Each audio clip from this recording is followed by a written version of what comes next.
बोलिए श्री वृंदावन बिहारी लाल की माई जय। की जय। जय राधा माधव, जय कुंज बिहारी। बोलिए जय जय राधा। राधा माधव कुंज बिहारी। जय राधा माधव, जय कुंज बिहारी। जय राधा माधव कुंज बिहारी। गोपी जन वल्लभ, जय गिरवर धारी। जय गोपी चंद बल्लभ, जय गिरवर गिरवर धारी। धारी। जय राधा माधव, जय कुंज बिहारी। जय जय राधा राधा माधव कुंज कुंज बिहारी। बिहारी। गोपी जन वल्लभ, जय गिरवर धारी। गोपी चंद बल्लभ, जय जय गिरवर गिरवर धारी। धारी। जय राधा माधव, जय कुंज बिहारी। जय जय राधा माधव कुंज बिहारी। बोले श्री वृंदावन बिहारी लाल की जय। गुरुर्ब्रह्मा गुरुर्विष्णु, गुरुर्देवो महेश्वरा, गुरुर् साक्षात् परब्रह्म, तस्मै श्री गुरुवे नमः। तस्मै श्री गुरुवे नमः। जय जय श्री राधे श्याम। हम सभी अपने अपने घरों में बैठकर श्रीमद् भागवत महापुराण कथा श्रवण कर रहे हैं। इसमें द्वादश स्कंद का आज द्वितीय अध्याय है। विषय है कलयुग के धर्म। श्री सुखदेव जी कहते हैं, परीक्षित, समय बड़ा बलवान है। ज्यो ज्यो घोर कलयुग आता जाएगा, त्यों त्यों उत्तरोत्तर धर्म, सत्य, पवित्रता, क्षमा, दया, आयु, बल और स्मरण शक्ति का लोप होता रहेगा। कलयुग में जिसके पास धन होगा, उसी को लोग कुलीन, सदाचारी और सद्गुणी मानेंगे। जिसके हाथ में शक्ति होगी, वही धर्म और न्याय की व्यवस्था अपने अनुकूल करा सकेगा। विवाह संबंध के लिए कुलशील योग्यता आदि की परख निरख नहीं रहेगी। युवक युवती की पारंपरिक रुचि से ही संबंध हो जाया करेंगे। व्यवहार की निपुणता सच्चाई और ईमानदारी में नहीं रहेगी, ईमानदारी भी नहीं रहेगी। जो जितना छल कपट कर सकेगा, वह उतना ही व्यवहार कुशल माना जाएगा। स्त्री और पुरुष की श्रेष्ठता का आधार उनका शील संयम न होकर केवल रति कौशल ही रहेगा। ब्राह्मण की पहचान उसके गुण स्वभाव से नहीं, यज्ञोपवीत से हुआ करेगी। वस्त्र दंड कमंडलु आदि से ही ब्रह्मचारी सन्यासी आदि आश्रमियों की पहचान होगी, और दूसरे का चिन्ह स्वीकार कर लेना ही एक से दूसरे आश्रम में प्रवेश का स्वरूप होगा।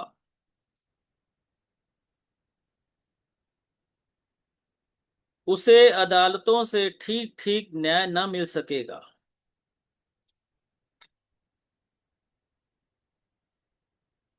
जो घूस देने या धन खर्च करने में असमर्थ होगा, उसे अदालतों से ठीक ठीक न्याय न मिल सकेगा। जो बोलचाल में जितना चालाक होगा, उसे उतना ही बड़ा पंडित माना जाएगा। असाधुता की दोषी होने की एक ही पहचान रहेगी, गरीब होना।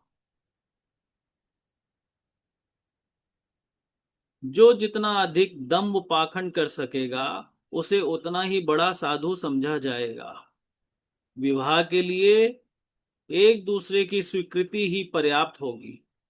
शास्त्रीय विधि विधान की संस्कार आदि की कोई आवश्यकता न समझी जाएगी। बाल आदि संवार कर कपड़े लत्ते से लैस हो जाना ही स्नान समझा जाएगा। लोग दूर के तालाब को तीर्थ मानेंगे और निकट के तीर्थ गंगा गोमती माता पिता आदि की उपेक्षा करेंगे। और सिर पर बड़े बड़े बाल काकुल रखाना ही शारीरिक सौंदर्य का चिन्ह समझा जाएगा। जीवन का सबसे बड़ा पुरुषार्थ होगा अपना पेट भर लेना। जो जितनी ठिठाई से बात कर सकेगा, उसे उतना ही सच्चा समझा जाएगा।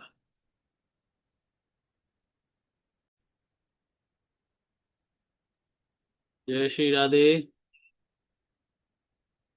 जो जितना अधिक दंभ पाखंड कर सकेगा, उसे उतना ही बड़ा साधु समझा जाएगा। विवाह के लिए एक दूसरे की स्वीकृति ही पर्याप्त होगी। शास्त्रीय विधि विधान की संस्कार आदि की कोई आवश्यकता न समझी जाएगी। बाल आदि संवार जो जितना अधिक दंभ पाखंड कर सकेगा, उसे उतना ही बड़ा साधु समझा जाएगा। विवाह के लिए एक दूसरे की स्वीकृति ही पर्याप्त होगी। शास्त्रीय विधि विधान की संस्कार आदि की कोई आवश्यकता ना समझी जाएगी। बाल आदि संवार कर कपड़े लत्ते से लैस हो जाना ही स्नान समझा जाएगा। लोग दूर के तालाब को तीर्थ मानेंगे और निकट के तीर्थ गंगा गोमती माता पिता आदि की उपेक्षा करेंगे। सिर पर बड़े बड़े बाल काकुल रखना ही शारीरिक सौंदर्य का चिन्ह समझा जाएगा। और जीवन का सबसे बड़ा पुरुषार्थ होगा वो अपना पेट भर लेना। जो जितनी ठिठाई से बात कर सकेगा, उसे उतना ही सच्चा समझा जाएगा। योग्यता चतुराई का सबसे बड़ा लक्षण यह होगा कि मनुष्य अपने कुटुंब का पालन कर ले। धर्म का सेवन यश के लिए किया जाएगा। इस प्रकार जब सारी पृथ्वी पर दुष्टों का बोलबाला हो जाएगा, तब राजा होने का कोई नियम न रहेगा। ब्राह्मण क्षत्रिय वैश्य अथवा शूद्रों में जो बली होगा, वही राजा बन बैठेगा। उस समय के नीच राजा अत्यंत निर्दय और क्रूर होंगे। लोभी तो इतने होंगे कि उसमें एक लुटेरों में कोई अंतर न किया जा सकेगा। वे प्रजा की पूंजी एवं पत्नियों तक को छीन लेंगे। उनसे डरकर प्रजा पहाड़ों और जंगलों में भाग जाएगी।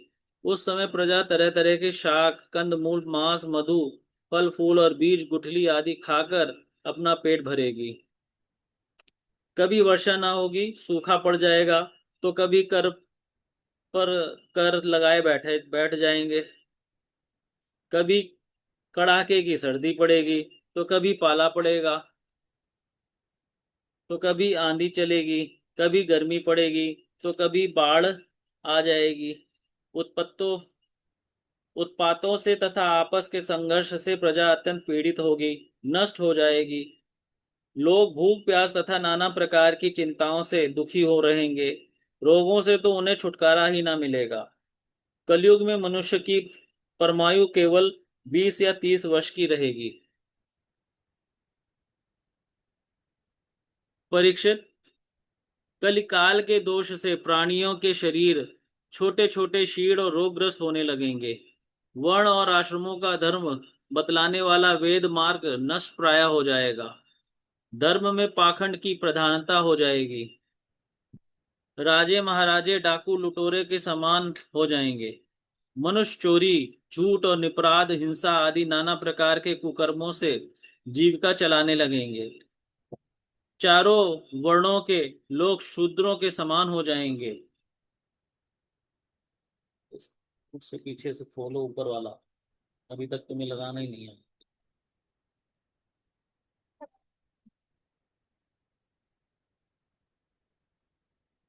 चारों वर्णों के लोग शूद्र के समान हो जाएंगे। गौवे बकरियों की तरह छोटी छोटी और कम दूध देने वाली हो जाएंगी। वानप्रस्थी, सन्यासी आदि विरक्त आश्रम वाले भी घर गृहस्थी जुटाकर गृहस्थों का सा व्यापार करने लगेंगे। जिनसे वैवाहिक संबंध है उन्हीं को अपना संबंधी माना जाएगा। धान, जौ, गेहूं आदि धान्यों के पौधे छोटे छोटे होने लगेंगे। वृक्षों में अधिकांश शमी के समान छोटे और कटीले वृक्ष ही रह जाएंगे। बादलों में बिजली तो बहुत चमकेगी परंतु वर्षा कम होगी। गृहस्थों के घर अतिथि सत्कार या वेद ध्वनि से रहित होने के कारण अथवा जनसंख्या घट जाने के कारण सूने सूने हो जाएंगे। परीक्षित, अधिक क्या कहें, कलयुग का अंत होते होते मनुष्य का स्वभाव गधों जैसा दुस्सह बन जाएगा। लोग प्रायः गृहस्थी का भार ढोने वाले और विषयी हो जाएंगे। ऐसी स्थिति में धर्म की रक्षा करने के लिए सत्व गुण स्वीकार करके स्वयं भगवान अवतार ग्रहण करेंगे। प्रिय प्रेक्षित, सर्वव्यापक भगवान विष्णु सर्वशक्तिमान है। वे सर्व स्वरूप होने पर भी चराचर जगत के सच्चे शिक्षक हैं, सद्गुरु हैं। वे साधु सज्जन पुरुषों के धर्म की रक्षा के लिए उनके कर्म का बंधन काटकर उन्हें जन्म मृत्यु के चक्र से छुटाने के लिए अवतार ग्रहण करते हैं। उन दिनों संबल ग्राम में विष्णु यश नाम के एक श्रेष्ठ ब्राह्मण होंगे। उनका हृदय बड़ा उदार और भगवत भक्ति से पूर्ण होगा। उन्हीं के घर कल्कि भगवान अवतार ग्रहण करेंगे। श्री भगवान ही अष्ट सिद्धियों के और समस्त गुणों के एकमात्र आश्रय हैं। समस्त चराचर जगत के वे ही रक्षक और स्वामी हैं। वे दत्त देवदत्त नामक शीघ्रगामी घोड़े पर सवार होकर दुष्टों को तलवार के घाट उतार कर ठीक करेंगे। उनके रोम रोम से अतुलनीय तेज की किरणें छिटकती होंगी। वे अपने शीघ्रगामी घोड़े से पृथ्वी पर सर्वत्र विचरण करेंगे और राजा के वेश में छिपकर रहने वाले कोटि कोटि डाकुओं का संहार करेंगे। प्रिय परीक्षित, जब सब डाकुओं का संहार हो चुकेगा तब नगरी की और देश की सारी प्रजा का हृदय पवित्रता से भर जाएगा। क्योंकि भगवान कल्कि के शरीर में लगे हुए अंग राग का स्पर्श पाकर अत्यंत पवित्र हुई वायु उनका स्पर्श करेगी और इस प्रकार वे भगवान के श्री विग्रह की दिव्य गंध प्राप्त कर सकेंगे। उनके पवित्र हृदय में सत्य मूर्ति भगवान वासुदेव विराजमान होंगे और फिर उनकी संतान पहले की भांति हष्ट पुष्ट और बलवान होने लगेगी। प्रजा के नयन मनोहारी हरि ही धर्म के रक्षक और स्वामी हैं। वे ही भगवान जब कल्कि के रूप में अवतार ग्रहण करेंगे उसी समय सतयुग का प्रारंभ हो जाएगा और प्रजा की संतान परंपरा एवं स्वयं ही सतगुणों से युक्त हो जाएगी। जिस समय चंद्रमा और सूर्य और बृहस्पति एक ही समय एक ही साथ पुष्य नक्षत्र के प्रथम पल में प्रवेश करके एक राशि पर आते हैं उसी समय सतयुग का प्रारंभ होगा। परीक्षित, चंद्रवंश और सूर्यवंश में जितने राजा हो गए हैं या होंगे उन सब का मैंने संक्षेप में वर्णन कर दिया। तुम्हारे जन्म से लेकर राजा नंद के अभिषेक तक 1115 वर्ष का समय लगेगा। जिस समय आकाश में सप्तऋषियों का उदय होता है उस समय पहले उनमें से दो ही तारे दिखाई पड़ते हैं। उनके बीच में दक्षिणोत्तर रेखा पर संभाग में अश्विनी आदि नक्षत्रों में से एक नक्षत्र दिखाई पड़ता है। उस नक्षत्र के साथ सप्त ऋषिगण मनुष्यों की गणना से 100 वर्ष तक रहते हैं। वे तुम्हारे जन्म के समय और इस जन्म समय भी मघा नक्षत्र पर स्थित हैं। स्वयं सर्वव्यापक सर्वशक्तिमान भगवान ही शुद्ध सत्व में विग्रह के साथ श्री कृष्ण के रूप में प्रकट हुए थे। वे जिस समय अपनी लीला संवरण करके परम धाम को पधार गए, उसी समय कलयुग ने संसार में प्रवेश किया। उसी के कारण मनुष्यों की मति गति पाप की ओर ढुलक गई। जब तक लक्ष्मीपति भगवान श्री कृष्ण अपने चरण कमलों से पृथ्वी का स्पर्श करते रहे, तब तक कलयुग पृथ्वी पर अपना पैर न जमा सका। परीक्षित, जिस समय सप्तऋषि मघान नक्षत्र पर विचरण करते रहते हैं, उसी समय कलयुग का प्रारंभ होता है। कलयुग की आयु देवताओं की वर्ष गणना से 1200 वर्षों की अर्थात मनुष्य की गणना के अनुसार 4,32,000 वर्ष की है। जिस समय सप्तऋषि मघा से चलकर पूर्वाषाढ़ नक्षत्र में जा चुके होंगे, उस समय राजा नंद का राज रहेगा। तभी से कलयुग की वृद्धि शुरू होगी। पुरातत्ववेता ऐतिहासिक विद्वानों का कहना है कि जिस दिन भगवान श्री कृष्ण ने अपने परम धाम को प्रयाण किया, उसी दिन उसी समय कलयुग का प्रारंभ हो गया।